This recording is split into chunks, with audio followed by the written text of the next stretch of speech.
Hi అండి, welcome back to our channel aura natural vlogs. ఈ వీడియోలో అయితే చాలా యూస్ఫుల్ అండ్ అమేజింగ్ టిప్స్ అయితే ఉన్నాయి. వీడియోని అయితే ఎక్కడ కూడా స్కిప్ చేయకండి. చూసిన ప్రతి ఒక్కరు కూడా ఒక చిన్న లైక్ చేసి ఈ ఛానల్ అయితే సబ్స్క్రైబ్ చేయడం మర్చిపోకండి. ఎవరైనా సరే ఫస్ట్ టైం మన ఛానల్ చూస్తున్నట్లయితే ఒక్కసారి ఛానల్కి వెళ్ళి అయితే చెక్ చేయండి. మీకు నచ్చిన కంటెంట్ ఉంది, యూస్ అయ్యే టిప్స్ ఉన్నాయి అనుకుంటే రెగ్యులర్గా ఛానల్ అయితే ఫాలో చేస్తూ ఉండండి. యూట్యూబ్లోనే కాదండి, ఇన్స్టాగ్రామ్లో కూడా ఫాలో చేయండి. అక్కడ కూడా మంచి మంచి టిప్స్ అయితే షేర్ చేస్తూ ఉంటాను. ఫస్ట్ టిప్, మనందరిలో కూడా కామన్గా ఇలాంటి బట్టల క్లిప్స్ అయితే ఉంటూ ఉంటాయి కదా. ఈ క్లిప్స్ని ఏంటి అంటే మనం చాలా విధాలుగా రీయూజ్ చేసుకోవచ్చు. ఆల్రెడీ మన ఛానల్లో చాలా రకాల వీడియోస్ అయితే చేశాను. వీటిని ఎలా రీయూజ్ చేసుకోవాలని ఒకసారి ఛానల్కి వెళ్ళి అయితే చెక్ చేయండి. నార్మల్గా మనం ఇంట్లో 2-in-1 ప్లాస్టర్ ఉంటుంది కదా, ఆ ప్లాస్టర్ని ఇలా స్టిక్ చేసేసి మన కిచెన్లో ఏదైతే వాల్ ఉంటుంది కదా, ఆ వాల్కి దీన్ని స్టిక్ చేసేసి మనం కర్చీఫ్ ఉంటుంది కదా, మనం హ్యాండ్ వాష్ చేసుకున్న ప్రతిసారి కూడా బయటకు వచ్చి తుడుచుకోవాల్సిన పని లేకుండా సింపుల్గా ఇలా కర్చీఫ్ని కనుక పెట్టుకున్నాము అనుకోండి, ప్రతిసారి మనం హ్యాండ్స్ క్లీన్ చేసుకోవడం చాలా ఈజీ అవుతుంది. నెక్స్ట్ టిప్, ఎప్పుడైనా సరే మనం ఇలాంటి ఆర్టిఫిషియల్ ఇయర్ రింగ్స్ అయితే పెట్టుకుంటూ ఉంటాం కదా. కొన్నిసార్లు మనం పెట్టుకునేటప్పుడు దిమ్మె సడన్గా జారి పడిపోయింది అనుకోండి, మనకి దొరకదు.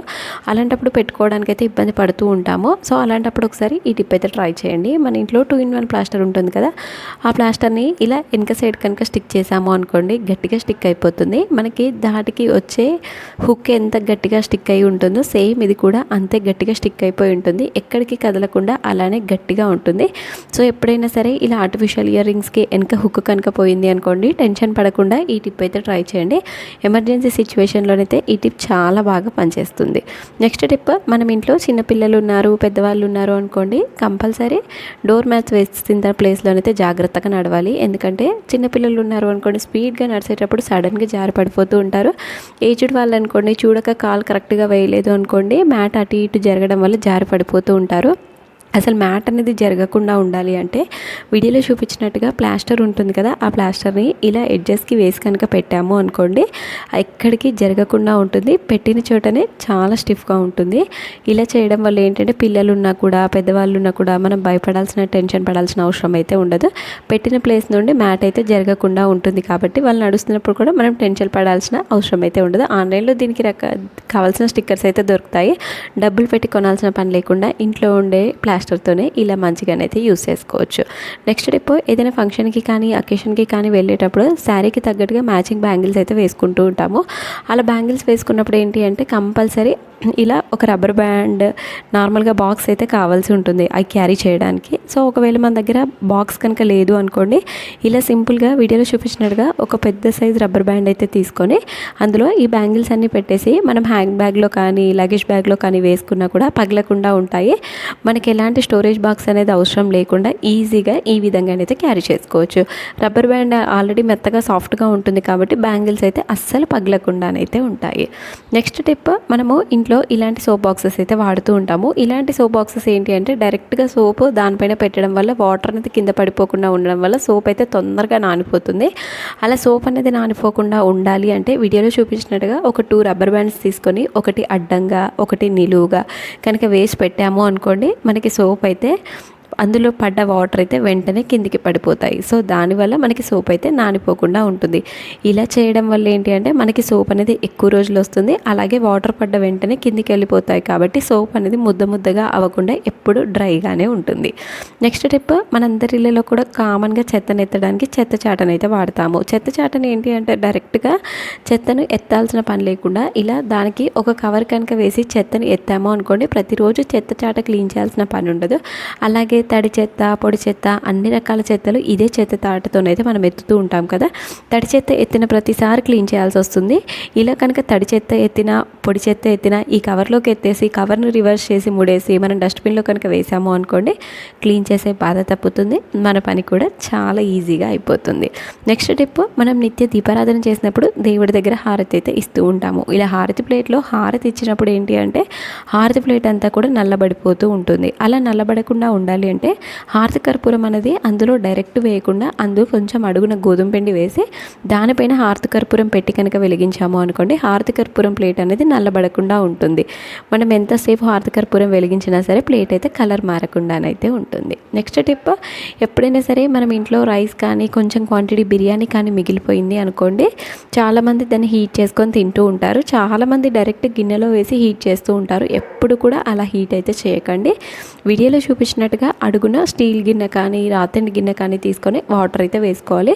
ఇలా ఒక చిల్లుల బుట్టను తీసుకొని అందులో వాటర్ కానీ చిల్లుల బుట్టను తీసుకొని రైస్ కానీ బిర్యానీ కానీ మనం ఏదైతే హీట్ చేయాలి అనుకుంటాం కదా, ఆ రైస్ని అందులో పెట్టేసి మూత పెట్టాలి. మూత పెట్టి మీడియం ఫ్లేమ్లోనే ఒక 5 to 10 minutes కనుక కుక్ చేసాము అనుకోండి, మంచిగా హీట్ అయిపోతుంది. మనం డైరెక్ట్గా గిన్నెలో వేసి హీట్ చేయడం వల్ల కొన్నిసార్లు పాయిజన్ అయ్యే ఛాన్సెస్ అయితే ఎక్కువగా ఉంటాయి. కాబట్టి ఇలా నార్మల్గా కనుక హీట్ చేసుకున్నాము అనుకోండి, మంచిగా హీట్ అయిపోతుంది. రైస్ అనేది కూడా మెత్తబడకుండా ఉంటుంది.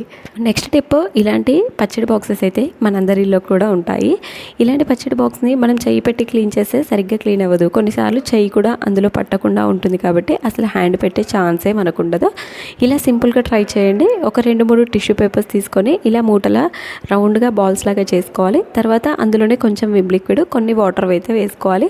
ఒకవేళ వాటర్ ప్లేస్లో మీరు ఐస్ క్యూబ్స్ కూడా యాడ్ చేసుకోవచ్చు. వీటన్నిటిని వేసి ఒక 1 minute పాటు గట్టిగా కనుక షేక్ చేసాము అనుకోండి, అందులో ఉండే ఆయిల్ అలాగే కారము అదంతా కూడా ఈ టిష్యూ పేపర్స్కి ఈజీగా బయటకు వచ్చేస్తుంది. సో దానివల్ల మనం చేయి పెట్టి క్లీన్ చేయాల్సిన పని ఉండదు, బ్రష్ పెట్టి రుద్దాల్సిన పని ఉండదు. ఈజీగా డబ్బా అనేది క్లీన్ అయిపోతుంది. ఇలా క్లీన్ చేయడం వల్ల ఎంత చిన్న డబ్బా అయినా, ఎంత చిన్న మూత ఉన్న డబ్బా అయినా సరే మనం చేయి పెట్టి రుద్దాల్సిన పని లేకుండా చాలా సింపుల్గా ఈజీగానైతే క్లీన్ అయిపోతుంది. సో ఇలా మనం పెద్ద పెద్ద డబ్బాలు కానీ పచ్చడి జాడీలు కానీ ఏవైనా సరే సింపుల్గానైతే క్లీన్ చేసుకోవచ్చు. నెక్స్ట్ టిప్, చాలామందికి రెగ్యులర్గా పప్పు తినే అలవాటు ఉంటుంది. చాలామంది రోజు పప్పు కుక్కర్లో వండుతూ ఉంటారు. కొన్నిసార్లు మనము కుక్కర్లో వాటర్ ఎక్కువ అవడం వల్ల, లేదు అంటే వాటర్ అనేది కరెక్ట్గా పోసిన వాచర్ సరిగ్గా లేకపోవడం వల్ల కుక్కర్ నుండి వాటర్ అయితే మొత్తం లీక్ అయిపోతూ ఉంటాయి. దానివల్ల గ్యాస్ స్టవ్, కౌంటర్ టాప్ ప్రతిరోజు క్లీన్ చేయాల్సి వస్తుంది. అసలు కుక్కర్ నుండి వాటరే లీక్ అవ్వకుండా ఉండాలి అంటే ఇలా మనకు కావాల్సిన క్వాంటిటీ వాటర్ అనేది వేసుకొని అందులోనే ఒక స్టీల్ చిన్న గిన్నె ఉంటుంది కదా, అందులో పెట్టేసి కుక్కర్ మూతను పెట్టి 3 విజిల్స్ కనుక తీసాము అనుకోండి, పప్పు అనేది చాలా మంచిగా ఉడుకుతుంది. ఒకవేళ ఎక్సెస్ వాటర్ ఏదైనా ఉన్నా సరే ఆ గిన్నెలోకి వచ్చేస్తాయి. తర్వాత ఆ గిన్నెని మనం రిమూవ్ చేసుకుంటే సరిపోతుంది. ఎక్సెస్ వాటర్ అనేది బయటపడకుండా గిన్నెలో స్టోర్ అవుతాయి. కాబట్టి సింపుల్గా ఆ గిన్నెను తీసేస్తే సరిపోతుంది. ఇలా చేయడం వల్ల క్లీన్ చేసే బాధ తప్పుతుంది. పప్పు అనేది కూడా చాలా తొందరగా ఉడుకుతుంది. నెక్స్ట్ టిప్, ఇలాంటి బట్టల క్లిప్ ఒకటి తీసుకొని 2-in-1 ప్లాస్టర్ ఉంటుంది కదా, ఒక 2-in-1 ప్లాస్టర్ అయితే దానికి క్వాంటిటీ కావాల్సిన సైజులోనైతే దానికి స్టిక్ చేసుకోవాలి. తర్వాత కిచెన్లో మనకి ఎంటీ వాల్ ఉంటుంది కదా, దానికి స్టిక్ చేసుకొని మన కిచెన్లో అలాగే రైస్ కుక్కర్ కానీ, లేదు అంటే మిక్సీ కానీ, గ్రైండర్ కానీ ఇలా ఫ్లగ్స్ అయితే ఉంటూ ఉంటాయి కదా, మనం డైరెక్ట్గా వేయడం వల్ల కిచెన్ క్లీన్ చేసేటప్పుడు వాటర్ అనేది తగలడం, మనం చూసుకోకుండా డైరెక్ట్గా కనుక ఫ్లగ్ బాక్స్లో పెట్టాము అనుకో షార్ట్ అయ్యే ఛాన్సెస్ ఎక్కువగా ఉంటాయి. అలా వాటర్ తగ్గడం వల్ల ఫ్లగ్ అది కూడా తొందరగా పాడతాయి. పాడవకుండా ఉండాలి హ్యాంగ్ పెట్టాము అనుకోండి, మనకి పాడయ్యే ఛాన్సెస్ ఉండవు. అలాగే మనకి చూడడానికి కూడా చాలా నీట్గా ఉంది. అలాగే షాక్స్ అవుతుందనే టెన్షన్ కూడా ఉండదు. నెక్స్ట్ టిప్, మనం ఇంట్లో ఎప్పుడైనా సరే రాగి ఇత్తడి వస్తువులు క్లీన్ చేసేటప్పుడు అవి మనం ఎంత మంచిగా క్లీన్ చేసినా సరే కొంచెం గాలి తగిలినా సరే నల్లబడిపోతూ ఉంటాయి. మనం చేయి పెట్టి రుద్దాల్సిన పని లేకుండా, ఎలాంటి లిక్విడ్స్ పౌడర్స్ వాడాల్సిన పని లేకుండా సింపుల్గా వీటిలో చూపించినట్టుగా ట్రై చేయండి. మీ రాగి ఇత్తడి వస్తువులు నెల రోజులైనా సరే చాలా మంచిగా మెరుస్తాయి. ఒక బౌల్ తీసుకొని అందులో 1 or 2 స్పూన్స్ వరకు నిమ్ముప్పు అయితే తీసుకోవాలి. ఈ నిమ్ముప్పు అనేది బయట మనకి ఏ స్టోర్లో, పూజ స్టోర్లో దొరుకుతుంది, కిరాణా స్టోర్లో దొరుకుతుంది, డీమార్ట్, సూపర్ మార్కెట్ ప్రతి దగ్గర దొరుకుతుంది. 2 స్పూన్స్ అయితే తీసుకున్నాను. అలాగే మనము నార్మల్గా యూజ్ చేసే సాల్ట్ 1 స్పూను, అలాగే విమ్ లిక్విడ్, వీటన్నిటిని వేసి అందులో కొంచెం కొంచెం వాటర్ అయితే వేస్తూ మిక్స్ చేస్తూ ఉండాలి. వీటన్నిటిని మంచిగా కరిగే వరకు మిక్స్ చేసుకొని తర్వాత రాగి ఇత్తడి వస్తువులు ఏదైతే ఉంటాయి కదా, అందులో కనుక ముంచి తీసాము అనుకోండి, జస్ట్ ముంచితే సరిపోతుంది. నల్లదనం అంతా వదిలిపోయి చాలా మంచి షైనింగ్ అయితే వస్తాయి. మీకు వీడియోలో లైవ్లో వేసి అయితే చూపిస్తున్నాను. జస్ట్ కొంచెం వాటర్ తగలగానే చూడండి కలర్ అయితే ఎంత బాగా చేంజ్ అయిందో. ఇలానే మనం పెద్ద పెద్ద రాగి ఇత్తడి వస్తువులు క్లీన్ చేసుకోవాలి అనుకున్నప్పుడు ఇలా కొంచెం ఎక్కువ క్వాంటిటీ వాటర్ని ప్రిపేర్ చేసి పెట్టుకున్నాము అనుకోండి, చాలా ఈజీగా రాగి ఇత్తడి వస్తువులు అయితే మనం క్లీన్ చేసుకోవచ్చు. మీకు కనిపిస్తుంది కదా క్లియర్గా వేరియేషన్ డిఫరెన్స్ అనేది. నేను ఆల్రెడీ సగం పార్ట్ అందులో ముంచాను, రిమైనింగ్ పార్ట్ అనేది దానికి వాటర్ తగలేదు. తగిలిన ప్లేస్లోనైతే చాలా మంచిగా క్లీన్ అయింది. తర్వాత ఇలా నార్మల్ వాటర్తో ఒకసారి క్లీన్ చేసేసి కాటన్ క్లాత్తో కానీ టిష్యూ పేపర్తో కానీ తడి లేకుండా నీట్గా తుడుచుకున్న తర్వాతనే స్టోర్ చేసుకున్నాము అనుకోండి, మనకి ఎక్కువ రోజుల వరకు నలబడకుండా మంచిగానైతే ఉంటాయి. పూజ సామాగ్రి రెగ్యులర్గా క్లీన్ చేసుకోవాలి అనుకునే వాళ్ళు ఈ టిప్ అయితే ట్రై చేయండి. ఎక్కువ టైం తీసుకోదు, చాలా తొందరగా క్లీన్ అయిపోతాయి. ఐ హోప్ టిప్స్ అన్నీ కూడా నచ్చాయని అనుకుంటున్నాను. మీకు ఏ టిప్ నచ్చిందో కామెంట్ చేయండి. ఫర్దర్గా మీకు ఎలాంటి టిప్స్ కావాలో కామెంట్ చేయండి. నెక్స్ట్ వీడియోస్లోనైతే తప్పకుండా చేయడానికైతే ట్రై చేస్తాను. వీడియో చూసిన ప్రతి ఒక్కరు కూడా లైక్ చేసి సబ్స్క్రైబ్ చేసి సపోర్ట్ చేయడం మాత్రం మర్చిపోకండి. మీరు ఇలా ఒక లైక్ చేయడం వల్ల ఇంకొంతమందికి వీడియో సజెస్ట్ అవుతుంది, వాళ్ళు కూడా ఇలాంటి టిప్స్ యూస్ చేసుకుంటారు.